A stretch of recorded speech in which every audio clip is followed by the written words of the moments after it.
Air অ্যাম্বুলেন্সে মঙ্গলবার ফিরছেন খালেদা জিয়া। স্বাগত জানাতে বিএনপির ব্যাপক প্রস্তুতি। সংকটে হাল ধরবেন দেশ নেত্রী, প্রত্যাশা নেতা কর্মীদের। শুধু বিএনপি নয়, সারা বাংলাদেশই ওনাকে অভ্যর্থনা জানাবেন।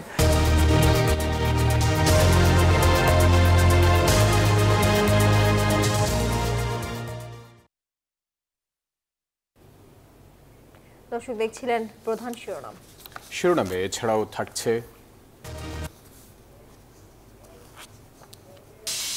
সেই সংবাদ প্রতিষ্ঠানকে গুড়িয়ে দেওয়া তার প্রতি আপনার মব জাস্টিস প্রয়োগ করার চেষ্টা করা আমরা গণতন্ত্রের মানদণ্ড হিসেবে দেখতে পারি না। এখন মব তৈরি করে মিডিয়া হাউস গড়িয়ে দেওয়ার হুমকি গণতন্ত্রের ভাষা নয় বলছে বিএনপি।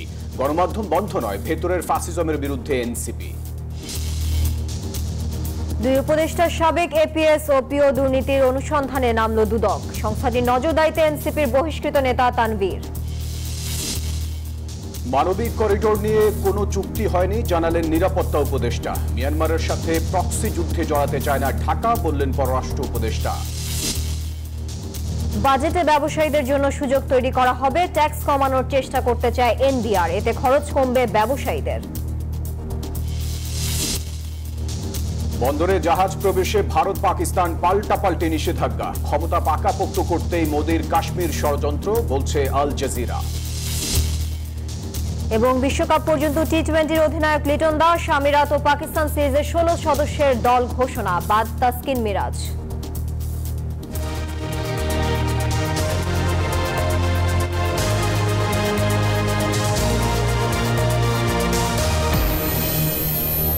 স্বাগত নিউজ 24 সংবাদে। আর পুরো সংবাদ জুড়ে আপনাদের সাথে আছি আমরা দুজন, আমি ফয়সাল মাহমুদ এবং আমি তানিয়া হারুন। এতক্ষণ দেখছিলেন অন্যান্য শিরোনামগুলো। চলে যাব পুরো খবরে। 4 মাস পর মঙ্গলবার দেশে ফিরছেন বিএনপি চেয়ারপারসন বেগম খালেদা জিয়া। বিশেষ এয়ার অ্যাম্বুলেন্সে মাতৃভূমিতে নামবেন তিনি। বেগম জিয়ার স্বদেশ প্রত্যাবর্তন দেশের সংকট উত্তরণে গুরুত্বপূর্ণ ভূমিকা পালন করবে বলে মনে করছেন বিএনপি নেতারা। এদিকে দলীয় চেয়ারপারসনকে বরণ করতে সর্বাত্মক প্রস্তুতি নিয়েছে বিএনপি। নিরাপত্তা জোরদার করছে ডিএমপি।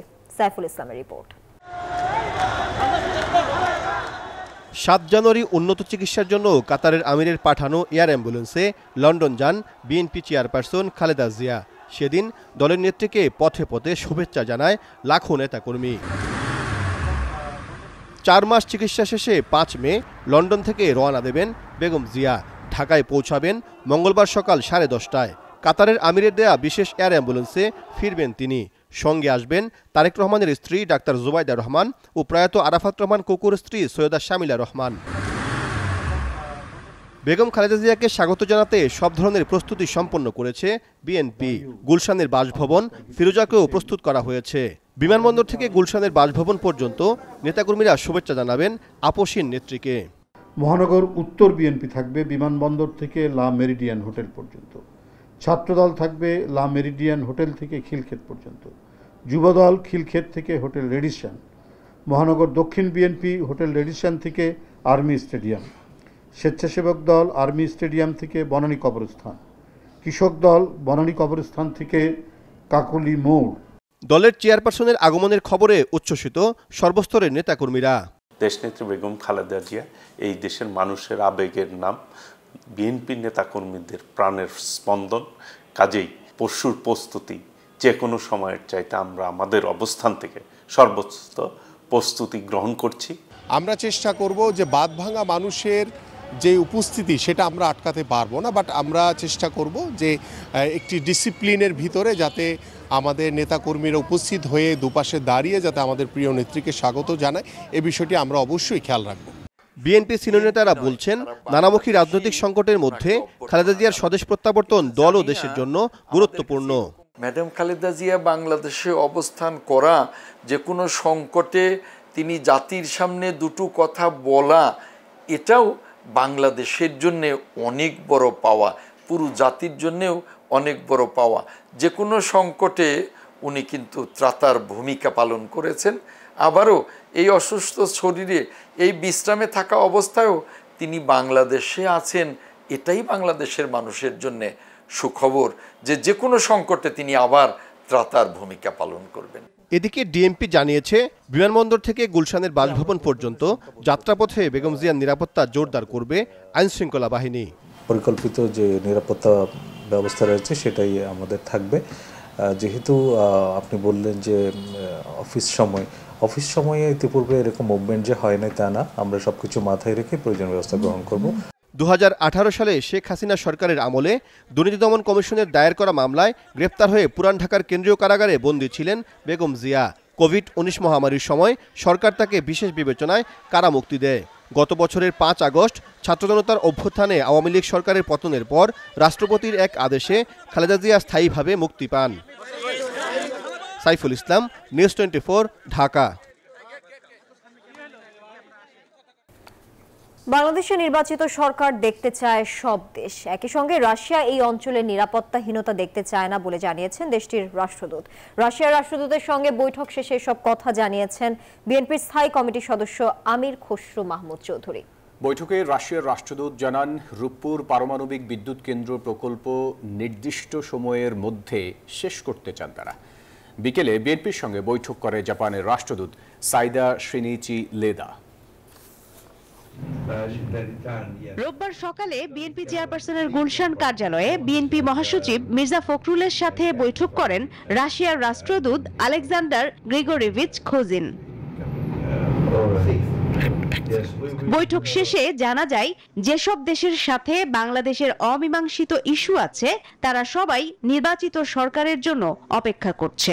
বৈঠকে বিএনপির পক্ষ থেকে দলটির মহাসচিবের নেতৃত্বে 3 সদস্য অংশ নেন।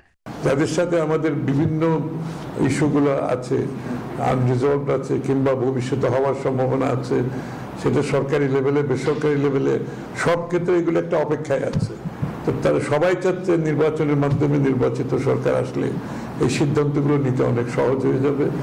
বিকেলে বিএনপির বৈঠক হয় জাপানের রাষ্ট্রদূত সাইদা শিনিচি লেদারের সঙ্গে। সেখানে খালেদা জিয়ার স্বাস্থ্য, দেশে ফেরা এবং নির্বাচন নিয়ে আলোচনা হয়। বিএনপির পক্ষ থেকে জানানো হয়, নির্বাচনের বিষয়ে জানতে চেয়েছে জাপান। বিনিয়োগ সহ নানা বিষয়ে নির্বাচিত সরকারের জন্য অপেক্ষা করছে জাপান। তারা বাংলাদেশের জনগণের মতো তারাও মনে করছেন ম্যাডামের ফিরে আসাটা এই সময় একটি ভালো সময়। তো নির্বাচন সবাই যেভাবে অপেক্ষা করছে তারাও জানতে চাচ্ছে নির্বাচন কবে, এবং স্বাভাবিকভাবে নির্বাচনের উপর নির্ভর করছে সবার তো সিদ্ধান্তের ব্যাপার আছে, সেটা বিনিয়োগ হোক, অন্যান্য স্টেক হোল্ডারদের। সুতরাং বাংলাদেশে একটি গণতান্ত্রিক অর্ডার ফিরে আসবে, এটাই প্রত্যাশা সকলের। জাপানের রাষ্ট্রদূতের সাথে বৈঠক শেষে বিস্তারিত বলেন আমির খসরু মাহমুদ চৌধুরী। তো তাদের তো আগ্রহ স্বাভাবিকভাবে আগামী দিনে যে নতুন সরকার আসবে। মারুফা রহমান, নিউজ 24, ঢাকা। সংবাদ পছন্দ না হলে প্রতিষ্ঠানকে মব তৈরি করে গুড়িয়ে দেওয়ার হুমকি কোনো গণতান্ত্রিক কর্মকাণ্ড নয়, এমনটি মন্তব্য করেছেন বিএনপির মহাসচিব মির্জা ফখরুল ইসলাম আলমগীর। গণমাধ্যম বন্ধ নয়, বরং ভেতরের ফ্যাসিজমের বিরুদ্ধে এনসিপি, এমন মন্তব্য করেছেন দলটির প্রধান নাহিদ ইসলাম।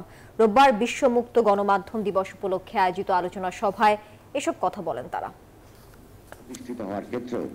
পতিত সরকারের দমনপীড়ন, হামলা মামলায় ক্ষতবিক্ষত হয়েছে গণমাধ্যমও। রাষ্ট্রীয় পৃষ্ঠপোষকতায় রাজনৈতিক নেতাকর্মীদের ওপর চলে নির্যাতন। বিশ্ব মুক্ত গণমাধ্যম দিবস উপলক্ষে জাতীয় প্রেস ক্লাবে সম্পাদক পরিষদের আলোচনায় এসব কথা বলেন রাজনীতিবিদরা। রাষ্ট্র এমন কোনো আইন করার কথা না যেখানে সংবিধানের মৌলিক যে অবস্থান যে গণমাধ্যম স্বাধীন থাকবে সেখানে তার কোন রকম পথ রোধ করতে পারে। এখন পর্যন্ত ডিজিটাল সিকিউরিটি অ্যাক্টে সাংবাদিকদের বিরুদ্ধে, মিডিয়া কর্মীদের বিরুদ্ধে যত মামলা করা হয়েছিল সেই মামলাগুলো অনেক তো আছে এখন পর্যন্ত। গণমাধ্যম ছাড়া গণতন্ত্র চর্চা সম্ভব নয় বলে আলোচনায় উল্লেখ করেন বক্তারা। মানবজমিন সম্পাদক মতিউর রহমান চৌধুরীর দাবি, কথা বলা, লেখা ও প্রশ্নের স্বাধীনতা না পেলে গণমাধ্যম মুক্তির স্বাদ পাবে না। গণমাধ্যমকে স্বাধীনতা দিতে হবে, আমাদের কথা বলতে দিতে হবে, লিখতে দিতে হবে। আমরা আবার এটাও বলতে হবে যে আমরা হঠকারিতা চাই না। যে সাংবাদিক দোষী, যে সাংবাদিকের হওয়া উচিত, পানিশমেন্ট হওয়া উচিত, আমরা সরকারের পক্ষে থাকবো। কিন্তু খামাখা মাস আকারে সাংবাদিকদের বিরুদ্ধে এই আক্রমণ, আমি মনে করি এটা স্বাধীন সাংবাদিকতার বিরাট একটা পরিপন্থী ব্যাপার। এনসিপির আহ্বায়ক নাহিদ ইসলাম বলেন, গণমাধ্যম থেকে ফ্যাসিবাদ দূর করতে স্পষ্ট রূপরেখা প্রয়োজন। কোনো গণমাধ্যম বন্ধ করার পক্ষে আমরা কখনোই বলি নাই, বরং বিভিন্ন সময় যখন এই আলোচনাগুলো এসেছে আমরা গণমাধ্যমের পক্ষে থেকেছি। কিন্তু একই সাথে গণমাধ্যমে যে বিগত সময়ের ভূমিকা বা গণমাধ্যমের ভিতরে যে নানান ফ্যাসিবাদী প্রবণতা, সেটার বিরুদ্ধে আমরা কখনো কখনো বলেছি, কিন্তু এই বলা মানে এই না যে আমরা মুক্ত গণমাধ্যমের বিপক্ষে। প্রধান অতিথির বক্তব্যে বিএনপি মহাসচিব গণমাধ্যমে প্রকাশিত সংবাদ পছন্দ না হলে মব তৈরি করে সে প্রতিষ্ঠানে আক্রমণ চালানোর চেষ্টার সমালোচনা করেন। পছন্দ না হলে সেটা সম্পর্কে কথা বলা সব ঠিক আছে, কিন্তু সেই সংবাদ প্রতিষ্ঠানকে উড়িয়ে দেওয়া, গুড়িয়ে দেওয়া, তার প্রতি আপনার মব জাস্টিস প্রয়োগ করার চেষ্টা করা, এইগুলোকে অবশ্য আমরা আমাদের সেই পুরনো মানুষেরা আমরা গণতন্ত্রের মানদণ্ড হিসেবে দেখতে পারি না। এখন আমাদের মধ্যে তো আপনার প্রচারণা চালা হয় যে আমরা কি সংস্কারের বিরুদ্ধে। আমরা আমাদের অনেক আপত্তি সত্ত্বেও আমরা কেয়ারটেকার গভর্নমেন্টকে আমরা সংবিধানে নিয়ে এসেছি, এগুলো বাস্তবতা। তো শুধু ওই বাস্তবতা থেকে অযথা আমাদেরকে আবার আপনার প্রশ্নবিদ্ধ করে অন্য পথে দেখানোর চেষ্টা করা, এটার পেছনে কিছু রাজনৈতিক উদ্দেশ্য থাকলেও থাকতে পারে। গণমাধ্যমের স্বাধীনতায় বিএনপি সবচেয়ে বেশি কাজ করেছে বলে মন্তব্য করেন মির্জা ফখরুল ইসলাম আলমগীর। সংবাদপত্রের স্বাধীনতার পক্ষে ছিলাম, আছি এবং ভবিষ্যতে থাকব। ফজলে রাব্বি সৌরভ, নিউজ 24, ঢাকা। দুই উপদেষ্টার সাবেক এপিএস, পিও এবং এনসিপি নেতা সালাউদ্দিন তানভীরের বিরুদ্ধে অনুসন্ধান শুরু করেছে দুর্নীতি দমন কমিশন দুদক। দুপুরে সংবাদ সম্মেলনে এই কথা জানান সংস্থাটির মহাপরিচালক আক্তার হোসেন। এছাড়া এদিন দুর্নীতির অভিযোগে বেঙ্গল গ্রুপের চেয়ারম্যান ও সাবেক এমপি মোর্শেদ আলমের বিরুদ্ধে মামলা করেছে দুদক। অন্যদিকে অবৈধ সম্পদ অর্জনের অভিযোগে সাবেক এমপি ব্যারিস্টার সুমনের বিরুদ্ধে অনুসন্ধান শুরু করেছে সংস্থাটি। সীমাহীন ঘুষ ও তদবির বাণিজ্যের অভিযোগে গত 22 এপ্রিল দায়িত্ব থেকে অব্যাহতি দেয়া হয় অন্তর্বর্তী সরকারের উপদেষ্টা আসিফ মাহমুদ সজীব ভুঁইয়ার সাবেক এপিএস মোয়াজ্জেম হোসেন এবং স্বাস্থ্য উপদেষ্টা নূরজাহান বেগমের সাবেক ব্যক্তিগত কর্মকর্তা তুহিন ফারাবিকে। এরপরই অভিযুক্তদের দুর্নীতির খোঁজে গোয়েন্দা অনুসন্ধানে নামে দুদক। ক্ষমতার অপব্যবহার পূর্বক এবার মোয়াজ্জেম হোসেন ও তুহিন ফারাবির বিরুদ্ধে প্রকাশ্যে অনুসন্ধান শুরু করেছে সংস্থাটি। একই সাথে দুর্নীতির অভিযোগ ওঠায় জুলাই আন্দোলনের পটভূমি থেকে উঠে আসা নতুন রাজনৈতিক দল এনসিপির সাময়িক বহিষ্কৃত নেতা গাজী সালাউদ্দিন তানভীরের বিরুদ্ধেও অনুসন্ধান শুরু করেছে সংস্থাটি। দুজন উপদেষ্টা যে এপিএস, পিএস এবং আরও একজন সমন্বয়কের, সাবেক সমন্বয়কের বিরুদ্ধে অনুসন্ধানের সিদ্ধান্ত গৃহীত হয়েছে। এর আগে আমরা আপনাদেরকে জানিয়েছিলাম যে তাদের বিরুদ্ধে গোয়েন্দা কার্যক্রম চলমান ছিল এবং সেই গোয়েন্দা কার্যক্রমের ভিত্তিতে প্রকাশ্য অনুসন্ধানের সিদ্ধান্ত গৃহীত হয়েছে। এদিকে জমি ক্রয়ে কারসাজির মাধ্যমে প্রায় 3 কোটি টাকা আত্মসাতের অভিযোগে ন্যাশনাল লাইফ ইন্স্যুরেন্স ও বেঙ্গল গ্রুপের চেয়ারম্যান মোর্শেদ আলম ও তার ছেলে সাইফুল আলমের বিরুদ্ধে মামলা করেছে দুদক। জনাব মোর্শেদ আলম, সাবেক chairman, national life insurance company limited; জনাব সাইফুল আলম, সাবেক ব্যবস্থাপনা পরিচালক, Bengal concept and holdings limited বিরুদ্ধে প্রতারণা, জালিয়াতি মাধ্যমে 2,86,00,000 টাকারও বেশি মূল্যের অর্থ আত্মসাতের অপরাধে তাদের বিরুদ্ধে মামলা রুজুর সিদ্ধান্ত গৃহীত হয়েছে। এদিন ক্ষমতার অপব্যবহার করে অবৈধ সম্পদ অর্জনের অভিযোগে হবিগঞ্জ 4 আসনের সাবেক এমপি ব্যারিস্টার সাইদুল হক সুমনের বিরুদ্ধেও অনুসন্ধান শুরু করেছে দুদক। বদরুল আলম শাওন, নিউজ 24, ঢাকা।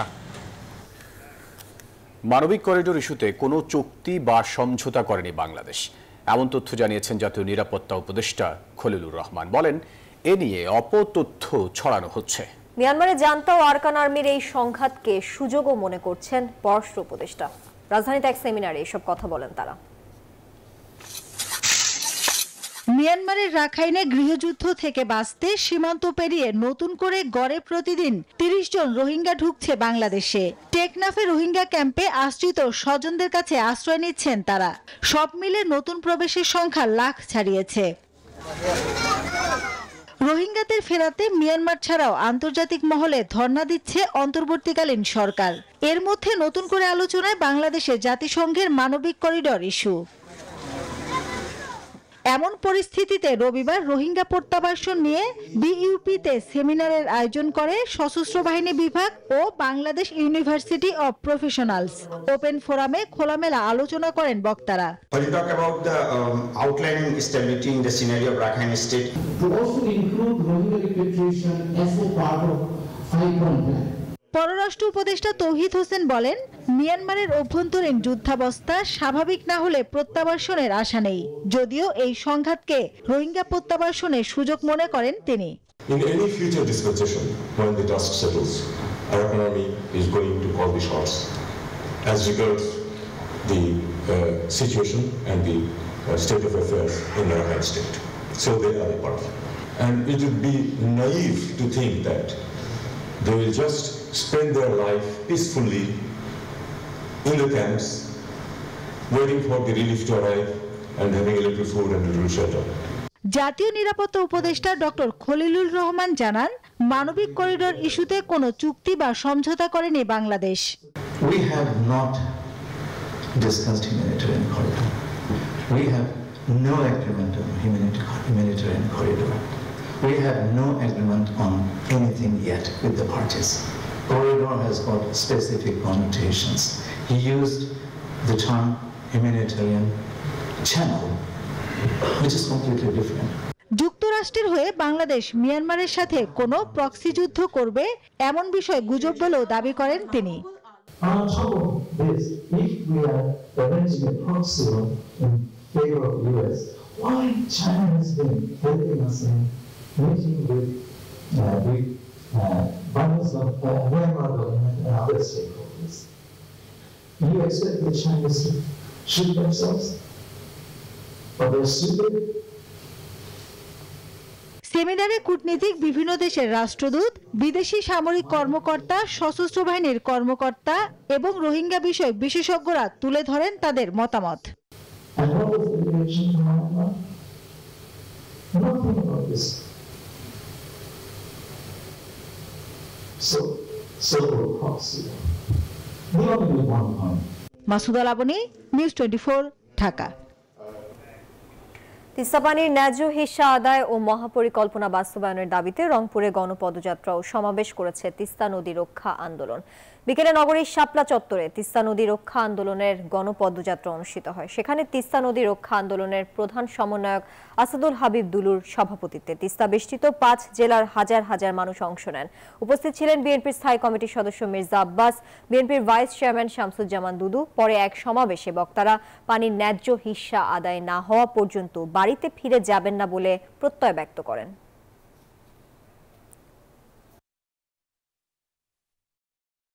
বিশ্বাস করি এই দাবি, এই পানির ন্যায্য হিস্সা ইনশাআল্লাহ আমরা আদায় করে ছাড়ব। প্রিয় ভাইয়েরা,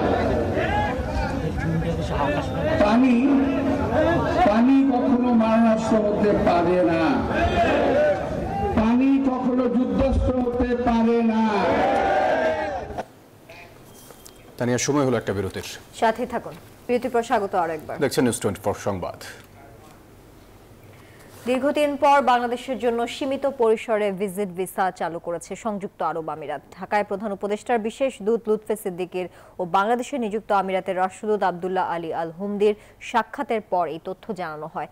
সাক্ষাতে রাষ্ট্রদূত সিদ্দিকীর সাম্প্রতিক সক্রিয় ভূমিকার প্রশংসা করেন। বিশেষ করে ভিসা সুবিধা ও বিনিয়োগ সহযোগিতা সংক্রান্ত বিষয়ে আমিরাত সরকারের সঙ্গে তার একাধিক মন্ত্রী পর্যায়ের বৈঠকের জন্য। তিনি জানান, বর্তমানে ঢাকায় অবস্থিত দূতাবাস প্রতিদিন ইস্যু করছে 30 থেকে 50টি ভিজিট ভিসা।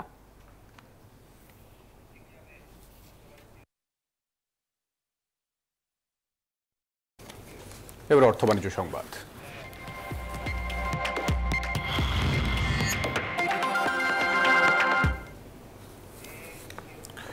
ব্যবসায়ীদের খরচ কমাতে চায় অন্তর্বর্তী সরকার। আগামী বাজেটে এর ছাপ থাকবে। কমানো হবে কর, পরিবেশ হবে আরও ব্যবসা বান্ধব। রোববার দুপুরে রাজধানীতে এক বাজেট আলোচনায় এসব কথা জানান এনবিআর চেয়ারম্যান। অন্যান্য বক্তারা বলেন, বিদেশি বিনিয়োগ বাড়াতে দীর্ঘমেয়াদী পরিকল্পনা জরুরি।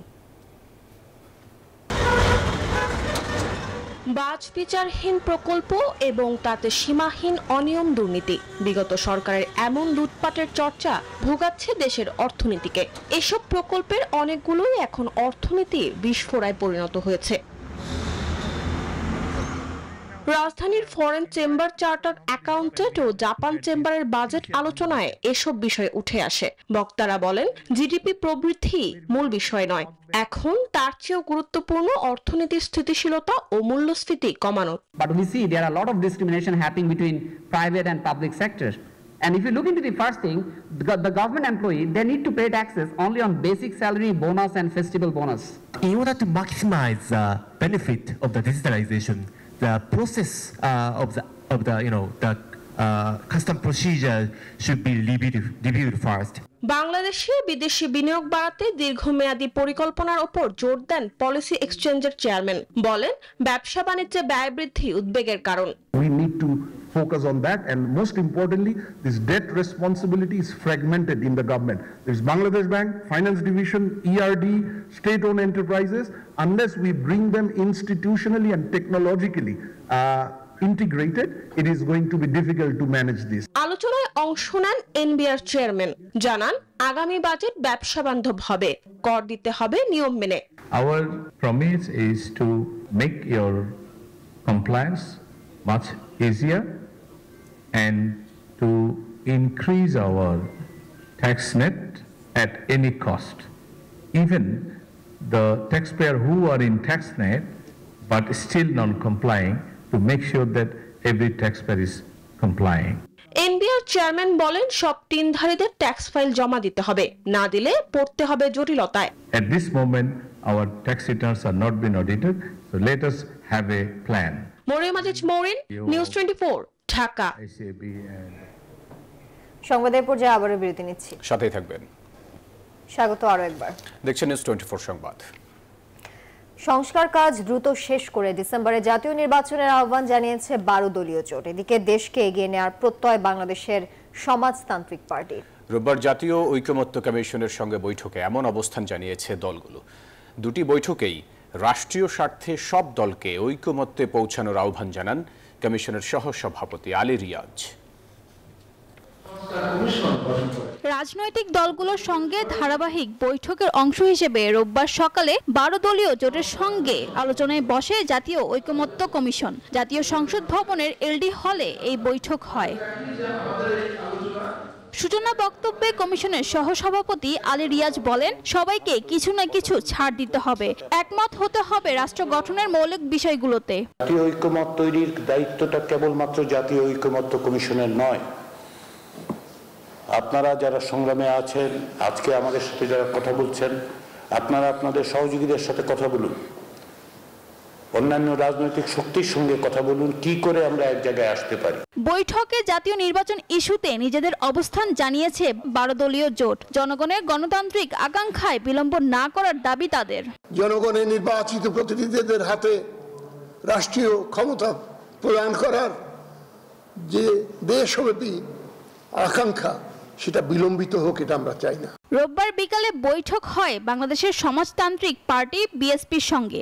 সংস্কার কমিশনগুলোর প্রস্তাবনা নিয়ে চলমান আলোচনায় পাশে থাকতে চায় তারা। সংস্কার করার সেই কাজটি আপনারা করছেন, সেই কাজটি এগিয়ে নিয়ে যাচ্ছেন, আমরা আপনাদের পাশে এবং সাথে থেকে।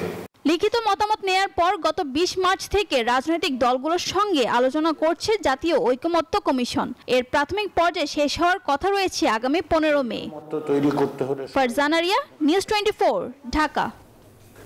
দর্শক, ছিল নিউজ 24 সংবাদ। আরো সংবাদ ও বিশ্লেষণ জানতে ভিজিট করুন news24bd.tv। এতক্ষণ সঙ্গে থাকার জন্য সবাইকে ধন্যবাদ।